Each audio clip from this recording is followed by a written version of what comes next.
నమస్కారం VS9 news కి స్వాగతం. హెడ్లైన్ చూద్దాం.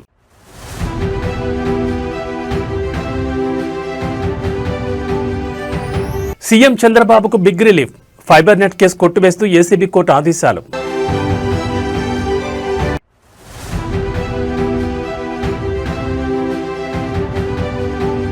నేడు ప్రభాకర్ రావు రెండవ రోజు కస్టడీ విచారణ. హార్డ్ డిస్క్ ధ్వంసంపై నేడు మరోసారి ప్రశ్నించనున్న సిట్.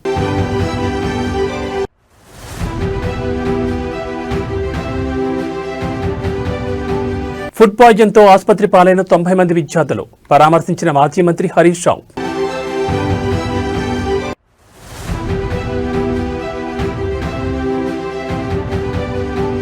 మెస్సీ కోల్కతా టూర్లో గందరగోళం. స్టేడియంలోకి బాటిల్స్ విసిరి ఫ్యాన్స్ రచ్చరచ్చ.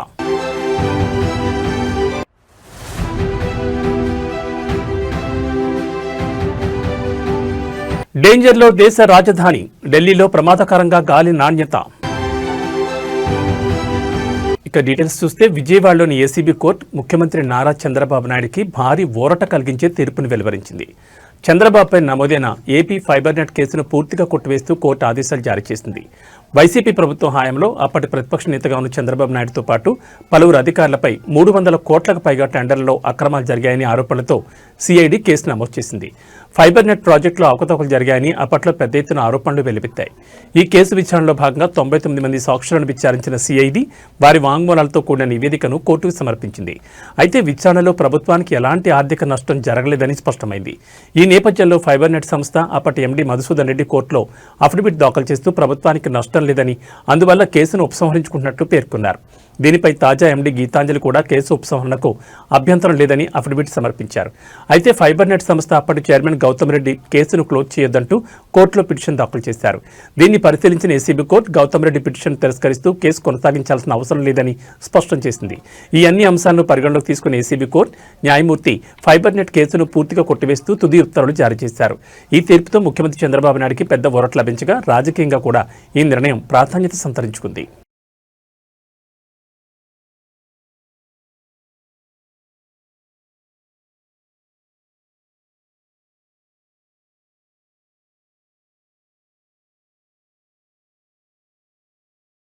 ఫోన్ ట్యాపింగ్ కేసులో ప్రధాన నిందితుడు ఎస్ఐబీ మాజీ చీఫ్ టి ప్రభాకర్ రావును రెండవ రోజు సిట్ విచారణ చేస్తోంది.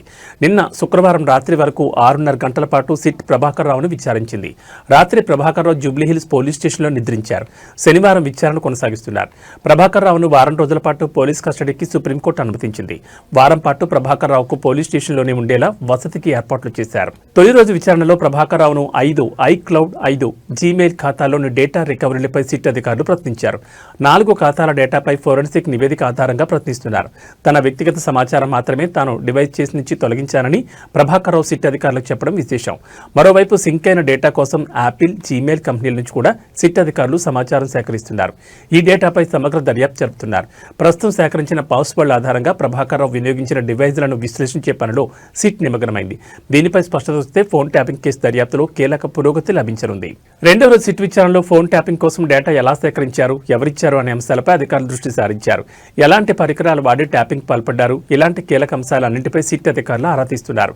హైక్లౌడ్ డేటా డిలీట్, హార్డ్ డిస్క్ల ధ్వంసంపైన, డేటా ధ్వంసం వెనుక ఏ రాజకీయ నాయకుడు కుట్ర ఉందన్న దానిపై సిట్ ప్రశ్నలు సంధించనుంది.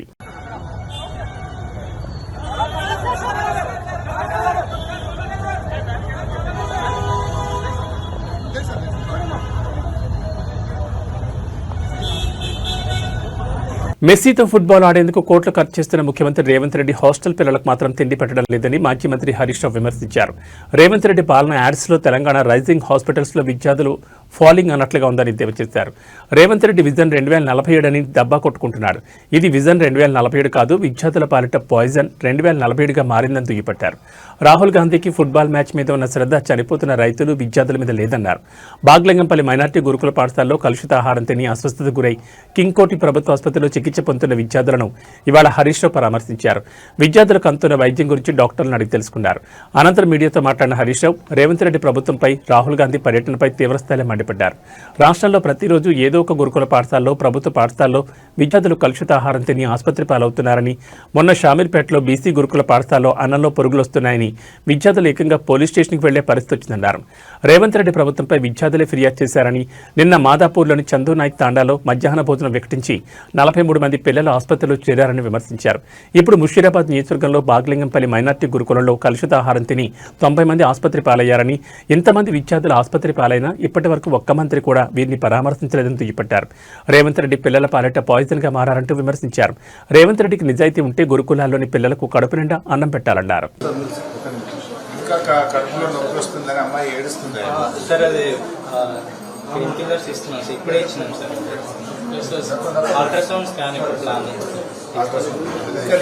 నిన్న 12 గంటలకు వస్తే ఇప్పటిదాకా అల్ట్రాసౌండ్ చేయకపోతే ఏం చేస్తున్నారు?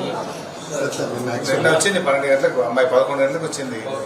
ఇప్పుడు తెల్లారింది, 24 గంటలైనా అల్ట్రాసౌండ్ చేయకపోతే ఎందుకైనా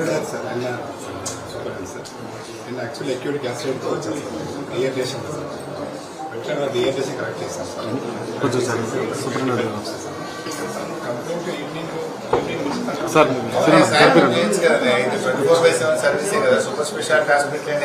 అమ్మాయి దాంట్లో ఏడుస్తుంటే కడుపు పట్టుకొని ఏడుస్తుంటే మీరు రేవంత్ రెడ్డి ఏమో విజన్ 2047 అని డబ్బా కొట్టుకుంటుండు, సంకల్ గుద్దుకుంటుండు. ఇది విజన్ 2047 కాదు, పాయిజన్ 2047 అయిపోయింది. ఇది విజన్ 2047 కాదు, పాయిజన్ 2047. ఎందుకంటే ప్రతిరోజు రాష్ట్రంలో ఏదో ఒక మూలల కలుషిత ఆహారంతో మంచాల మీద పడ్డ పిల్లలే కనబడతా ఉన్నారు. పాయిజన్తో ఇవాళ పిల్లలు ఆసుపత్రుల పాలవుతున్నారు. ఇప్పుడు గౌరవ ఎమ్మెల్యేలు, నేను కొంతమందిని పరామర్శిస్తే మంచిగా అయినాక మరి ఏడిపోతావు బిడ్డ అంటే, నేను పోను హాస్టల్కి పోను ఇంటికే పోతా అంటారు పిల్లలు. నేను ఇంటికే పోతా, ఇక పోను గవర్నమెంట్ హాస్టల్కు అని పిల్లలు. మొన్న రాత్రి కలుషిత ఆహారం తిని బాగ్లింగంపల్లి గురుకుల పాఠశాల పిల్లలు 90 మంది ఇవాళ ఆసుపత్రుల పాలైపోయింది. 90 మంది పిల్లలు ఆసుపత్రుల పాలైతే ఈ రాష్ట్రంలో ఒక్క మంత్రికి కానీ, ఈ ముఖ్యమంత్రికి కనీసం చీమ కుట్టినట్లేదు. ఒక్కరు కూడా వచ్చి పరామర్శించింది లేదు ఇప్పటిదాకా. They are busy. ఫుట్బాల్ ఆడడంలో ముఖ్యమంత్రి, మంత్రులు బిజీ ఉన్నారు. పిల్లలు దవాఖానల పాలైతే ఈ గవర్నమెంట్కు చీమ కుట్టినట్లేదు. 5 కోట్లు పెట్టి ఫుట్బాల్ నేర్చుకోవడానికి 5 కోట్ల గవర్నమెంట్ డబ్బులు పెట్టి రేవంత్ రెడ్డి ఫుట్బాల్ స్టేడియం కట్టుకున్నాడు. ఆయన ఎవడో మెస్సీ.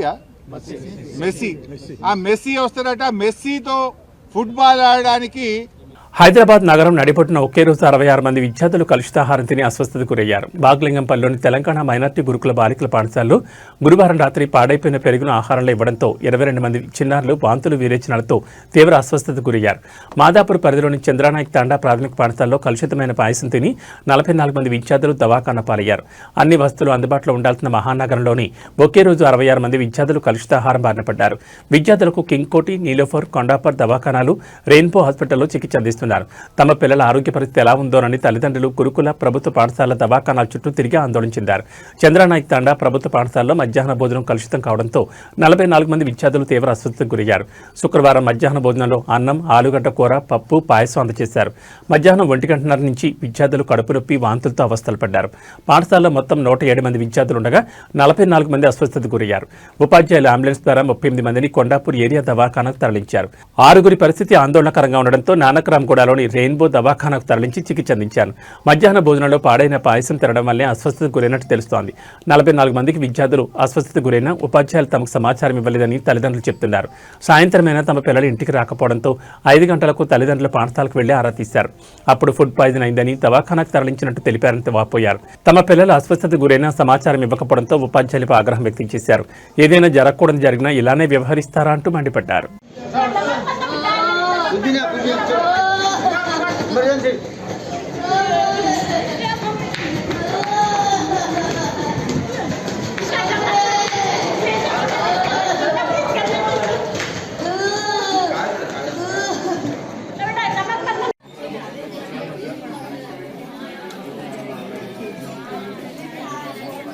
వీడియో తీస్తున్నా ఇది తమ్ముడు.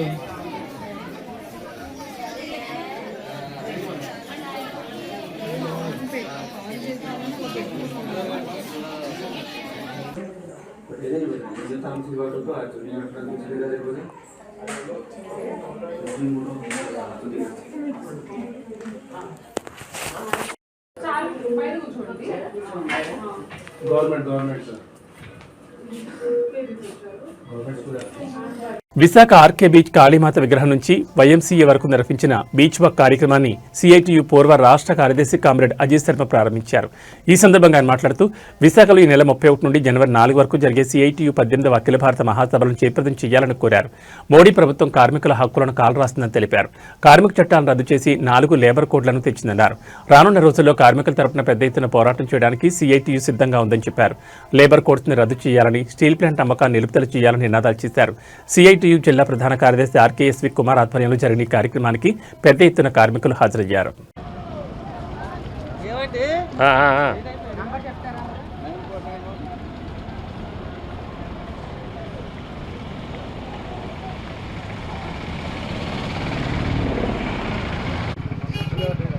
భారత మహాసభలను జయప్రదం చేయండి. స్టీల్ ప్లాంట్ అమ్మకాన్ని ఆపాలి. స్టీల్ ప్లాంట్ అమ్మకాన్ని ఆపాలి.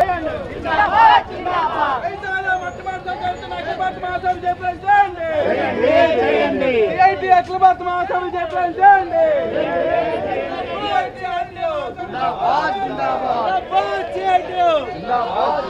కార్మిక హక్కు కాలరాస్తున్న లేబర్ కోడ్స్ రద్దు చేయాలి.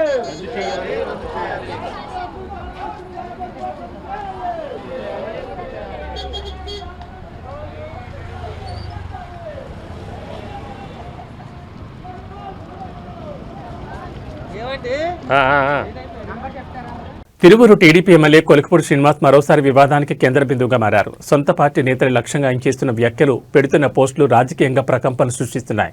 విజయవాడ ఎంపీ కేశినేని చిన్నిపై చేసిన ఆరోపణల వివాదం ఇంకా చల్లారకముందే ఆయన మరో కొత్త వివాదానికి తెరలేపారు. తాజాగా విస్తన్నపేట మండల టీడీపీ అధ్యక్షుడు రాయల సుబ్బారావును టార్గెట్ చేస్తూ కొలికపూడి పెట్టిన వాట్సాప్ స్టేటస్ దుమారం రేపుతోంది. నువ్వు దేనికి అధ్యక్షుడివి? పేకాట క్లబ్గా కొండపర్వ గట్టు దగ్గర డే అండ్ నైట్ మ్యాచ్ పేకాట కోసం ఆఫీస్ పెట్టావంటే నువ్వు నిజంగా రాయల్ అంటూ ఆయన తన స్టేటస్లో ఘాటుగా విమర్శించారు. రాయల సుబ్బారావు ఎంపీ కేశినేని చిన్ని వర్గానికి చెందిన వ్యక్తిగా ప్రచారం జరుగుతోంది. ఈ నేపథ్యంలోనే కొలికపూడి ఆయన లక్ష్యంగా చేసుకున్నట్టు తెలుస్తోంది. గతంలో ఎంపీ కేశినేని చిన్నిపై కొలికపూడి తీవ్ర ఆరోపణలు చేసిన విషయం తెలిసిందే. తనకు ఎమ్మెల్యే టికెట్ ఇప్పించేందుకు చిన్ని డబ్బులు డిమాండ్ చేశారని, మాఫియాలను ప్రోత్సహిస్తున్నారని ఆరోపించారు. ఈ వ్యవహారంపై ముఖ్యమంత్రి చంద్రబాబు నాయుడు సీరియస్ కావడంతో పార్టీ క్రమశిక్షణ సంఘం విచారణ జరుపుతోంది. ఈ కమిటీ ముందు హాజరై కొలికపూడి వివరణ కూడా ఇచ్చారు. పాత వివాదంపై క్రమశిక్షణ కమిటీ ఇంకా ఎలాంటి నిర్ణయం తీసుకోకముందే కొలికపూడి మరోసారి సొంత పార్టీ నేతపై ఆరోపణలు చేయడం పార్టీ వర్గాల్లో చర్చనీయాంశంగా మారింది. ఈ కొత్త వివాదంపై టీడీపీ అధిష్టానం ఎలా స్పందిస్తుందోనన్న ఆసక్తి రాజకీయ వర్గాల్లో నెలకొంది.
కాంగ్రెస్ పార్టీ సీనియర్ నేత అమలాపురం మాజీ పార్లమెంట్ సభ్యుడు కుసుమ కృష్ణమూర్తి కన్నుమూశారు. గుండెపోటు కారణంగా ఢిల్లీలోని ఓ ఆసుపత్రిలో చేరిన ఆయన చికిత్స పొందుతూ ఇవాళ తెల్లవారుజామున తుదిశ్వాస విడిచారు.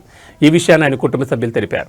ఆయన మృతి పట్ల పలువురు రాజకీయ ప్రముఖులు సంతాపం వ్యక్తం చేస్తున్నారు. కృష్ణమూర్తి 1940 సెప్టెంబర్ 11న ఉమ్మడి గోదావరి జిల్లా అయినవెల్లి మండలం విలస గ్రామంలో జన్మించారు. కాంగ్రెస్ పార్టీ ద్వారా రాజకీయాలకు ప్రవేశించిన ఆయన ప్రజల్లో మంచి గుర్తింపు తెచ్చుకున్నారు. అమలాపురం లోక్సభ నియోజకవర్గం నుంచి కాంగ్రెస్ అభ్యర్థిగా 3 సార్లు పోటీ చేసి విజయం సాధించారు. 1990లో కేంద్ర పెట్రోలియం రసాయనాల మంత్రిత్వ శాఖలో సేవలందించారు. 1980-82 మధ్య కాలంలో షెడ్యూల్ కులాలు తెగల సంక్షేమ సంయుక్త కమిటీకి కన్వీనర్గాను బాధ్యతలు నిర్వర్తించారు. దళిత వేదం అనే పుస్తకాన్ని కూడా ఆయన రచించారు. గత కొన్నేళ్లుగా ఆయన క్రియాశీల రాజకీయాలకు దూరంగా ఉంటున్నారు. మెస్సీ కోల్కతా పర్యటనలో గందరగోళం ఏర్పడింది. తన టూర్లో భాగంగా ఇవాళ ఉదయం మెస్సీ కోల్కతాలోని సాల్ట్ లేక్ స్టేడియంలో జరిగిన కార్యక్రమానికి హాజరయ్యారు. ఈ సందర్భంగా ఫ్రెండ్లీ మ్యాచ్ ఉంటుందని నిర్వాహకులు ప్రకటించారు. దీంతో మెస్సీ మ్యాచ్ చూసేందుకు భారీ సంఖ్యలో ఆయన అభిమానులు స్టేడియంకు చేరుకున్నారు. కానీ మెస్సీ అక్కడ ఎలాంటి మ్యాచ్ ఆడలేదు. కేవలం ప్రేక్షకులకు అభివాదం మాత్రమే చేశారు. దీంతో మెస్సీ మ్యాచ్ ఆడకుండా త్వరగా వెళ్లిపోవడం పట్ల నిర్వాహకుల తీరుపై ఫ్యాన్స్ ఆగ్రహం వ్యక్తం చేశారు. స్టేడియంలోకి కుర్చీలు, వాటర్ బాటిల్ విసిరేశారు. స్టేడియంలో సీట్లు ధ్వంసం చేసి ఫ్లెక్సీలు చింపేశారు. బారికేట్లు దాటుకుని చొచ్చుకెళ్లేందుకు ఫ్యాన్స్ ప్రయత్నించారు. దీంతో అక్కడ ఒక్కసారిగా గందరగోళం ఏర్పడింది. ఫ్యాన్స్ గొడవ చేయడంతో మెస్సీ టీం సొరంగం ద్వారా స్టేడియం నుంచి బయటకు వెళ్లిపోయింది. గందరగోళం నేపథ్యంలో ఫ్యాన్స్ ను అదుపు చేసేందుకు పోలీసులు ప్రయత్నిస్తున్నారు.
जो शूट करने की पीछे पड़ी है यहाँ पर चेंज को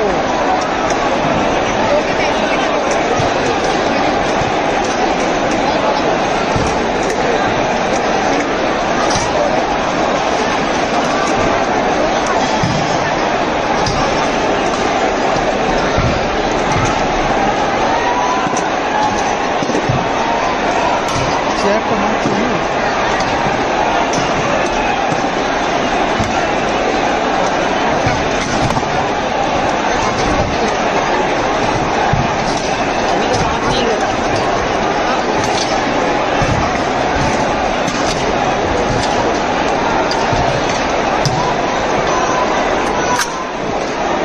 అర్జెంటీనా ఫుట్బాల్ క్రీడాకారుడు లియోనెల్ మెస్సీ పర్యటన సందర్భంగా కోల్కతా సాల్ట్ లేక్ స్టేడియంలో చోటు చేసుకున్న గందరగోళంపై పశ్చిమ బెంగాల్ ముఖ్యమంత్రి మమతా బెనర్జీ విచారం వ్యక్తం చేశారు. ఈ ఘటనకు సంబంధించి మెస్సీకి క్రీడాభిమానులకు ఆమె క్షమాపణలు తెలిపారు. దీనిపై విచారణ కమిటీని ఏర్పాటు చేస్తున్నట్లు ఆమె వెల్లడించారు. ఈ మేరకు ఆమె సామాజిక మాధ్యమం ఎక్స్ ద్వారా ఒక ప్రకటన చేశారు. మెస్సీతో కొందరు నాయకులు ఫోటోలు దిగుతూ సమయం వృధా చేశారని, అతను పూర్తి మ్యాచ్ ఆడకుండానే వెళ్లిపోయాడని, నిర్వాహకులు ఏర్పాట్లు సరిగా చేయలేదని ఆరోపిస్తూ అభిమానులు ఆగ్రహం వ్యక్తం చేశారు. టెంట్లు కూల్చివేసి కుర్చీలు ధ్వంసం చేశారు. స్టేడియంలోకి నీళ్ల సీసాలు విసిరి నిరసన తెలిపారు. ఈ నేపథ్యంలో మమతా బెనర్జీ స్పందించారు. మెస్సీ పర్యటన సందర్భంగా సాల్ట్ లేక్ స్టేడియంలో తలెత్తిన నిర్వహణ లోపాన్ని చూసి దిగ్భ్రాంతికి గురయ్యానని ఆమె పేర్కొన్నారు. మెస్సీని చూసేందుకు వచ్చిన వేలాది మంది క్రీడాభిమానులతో కలిసి తాను కూడా ఆ కార్యక్రమంలో పాల్గొనడానికి స్టేడియానికి బయలుదేరానని తెలిపారు. అయితే అక్కడ పరిస్థితిని చూసి తాను వెనుదిరిగానని ఆమె అన్నారు. స్టేడియంలో జరిగిన ఘటనకు ఆమె క్షమాపణలు కోరారు.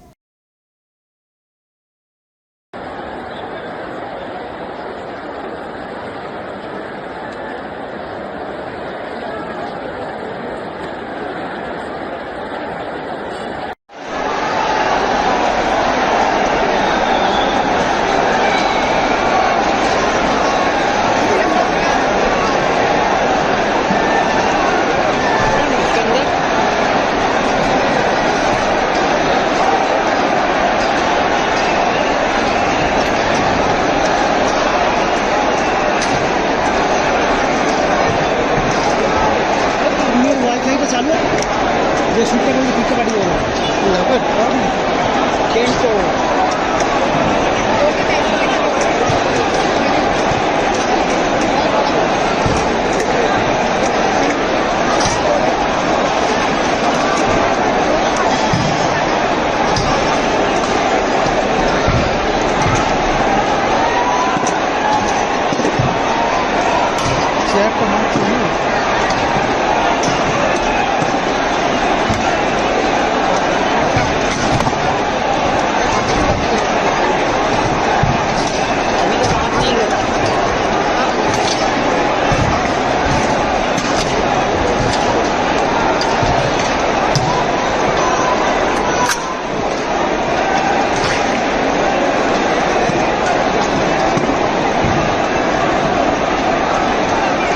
దేశ రాజధాని ఢిల్లీలో గాలి నాణ్యత రోజురోజుకు పడిపోతోంది. దీంతో ఢిల్లీ వాసులు ఈ గాలిని పీల్చలేమంటూ రోడ్డెక్కుతున్నారంటే పరిస్థితి ఎలా ఉందో తెలియజేస్తోంది. ఉదయం నుంచి సాయంత్రం ఎటు చూసినా పొగమంచు ఉండడంతో ఇబ్బందులు పడుతున్నారు. వాహనాల రాకపోకలకు సైతం తీవ్ర ఇబ్బందులు ఏర్పడ్డాయి. శనివారం ఉదయం దేశ రాజధాని ఢిల్లీలో గాలి నాణ్యత సూచిక AQI 397 చేరుకోవడంతో దట్టమైన పొగమంచు ఢిల్లీని ఆవరించింది. దాదాపు 21 ప్రాంతాల్లో గాలి నాణ్యత పడిపోయింది. AQI రీడింగ్లు 400 మార్కులు దాటాయని కేంద్ర కాలుష్య నియంత్రణ బోర్డు హెచ్చరించింది. ఇవాళ ఢిల్లీలో గాలి నాణ్యత వెరీ పూర్ కేటగిరీలో ఉందని, ఆదివారం తీవ్రమైన కేటగిరీలోకి వెళ్లే ప్రమాదం ఉందని ఎయిర్ క్వాలిటీ ముందస్తు హెచ్చరిక వ్యవస్థ అంచనా వేసింది. ఢిల్లీలో పొగమంచు కమ్ముకోవడంతో స్థానికులు ఇబ్బందులు పడుతున్నారు. చాలా మంది మాస్కులు ధరించి బయటకు వస్తున్నారు. పిల్లలు, పెద్దలు ఇళ్లకే పరిమితమయ్యారు. గాలి నాణ్యత మెరుగయ్యేలా ప్రభుత్వం చర్యలు చేపట్టాలని ఢిల్లీ వాసులు కోరుతున్నారు.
ఇవి బులెటిన్ విశేషాలు. మరో బులెటిన్లో మళ్ళీ కలుసుకుందాం.